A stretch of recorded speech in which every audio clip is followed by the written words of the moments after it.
Hi friends, first వీడియోలో చూశారు కదా. లాస్ట్ వీడియోలో డాండ్రఫ్ హోమ్ రెమెడీస్ ద్వారా 4 టిప్స్ ద్వారా నేను లైవ్గా టెస్ట్ చేస్తున్నాను. నిజంగా పోతుందా లేదా అనేది, దాని రిజల్ట్స్ కూడా మీకు నెక్స్ట్ వీడియోలో చేసి చూపిస్తాను. సో ఫస్ట్ డే వచ్చేసి కోకోనట్ ఆయిల్లో 2 డ్రాప్స్ టీ ట్రీ ఆయిల్ వేసేసి ఆ రెండింటిని మిక్స్ చేసేసి హెయిర్ అంతా బాగా పెట్టి ఒక 15 మినిట్స్ తర్వాత హెడ్ బాత్ చేయాలన్నమాట. సెకండ్ ఏంటంటే 1 డే గ్యాప్ ఇచ్చి, అంటే ఫర్ ఎగ్జాంపుల్ మీరు సండే చేశారనుకోండి, మండే గ్యాప్ ఇచ్చి ట్యూస్డే రోజు ఏం చేయాలి అంటే అలోవెరా జెల్ అండి. మీకు మార్కెట్లో దొరుకుతుంది, అమెజాన్లో కూడా దొరుకుతుంది. సీగోండి, ఇది నేను ఆర్డర్ చేశాను అమెజాన్లో, రేటింగ్స్ చూసి ఆర్డర్ చేశాను. ఈ ప్రోడక్ట్ యొక్క లింక్ డిస్క్రిప్షన్లో ఇస్తాను, చూడండి.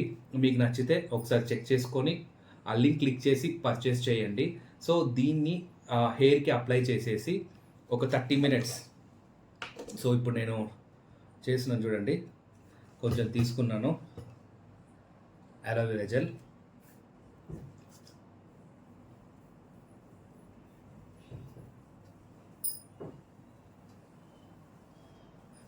మీకు ఆల్రెడీ లాస్ట్ వీడియోలో చెప్పాను, హెయిర్ ఫాల్ అనేది కంప్లీట్గా స్టాప్ అయిపోయింది.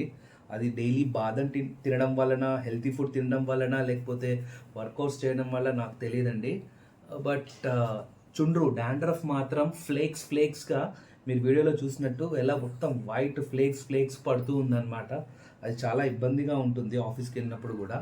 సో ఇప్పుడు ఇది మొత్తం అప్లై చేసేసాను నేను. ఇదేంటి అంటే మెయిన్ ఆ ఫ్లేక్స్ ఏదైతే ఉంటాయో అవి రానికుండా ఇది కొంచెం మాయిశ్చరైజ్ చేస్తుంది అనమాట స్కాల్ప్ని. సో నేను అప్లై చేసేసాను. సో ఇలా నేను అప్లై చేసేసుకున్నాను. అండ్ ఒక హాఫ్ అన్ అవర్ తర్వాత వెళ్ళి నేను హెడ్ బాత్ చేస్తాను. అండ్ నెక్స్ట్ వీడియో కూడా, నెక్స్ట్ టిప్, మొత్తం టోటల్ 4 టిప్స్ ఉన్నాయన్నమాట. 1 వీక్లో ఏమేమి చేయాలనేది ఒక 2 మంత్స్ నేను ట్రై చేస్తాను. ఎవ్రీ టైం నేను ఏదైతే చేస్తున్నానో అది వీడియోలో మీకు చూపిస్తాను. నా రిజల్ట్స్ వచ్చిన తర్వాత మీరు ట్రై చేయండి, నా ప్రాబ్లం లేదు. ఒకవేళ నాకు రిజల్ట్స్ రాలేదనుకోండి, మీరు ఇవన్నీ ట్రై చేయడం కూడా వేస్టే కదా.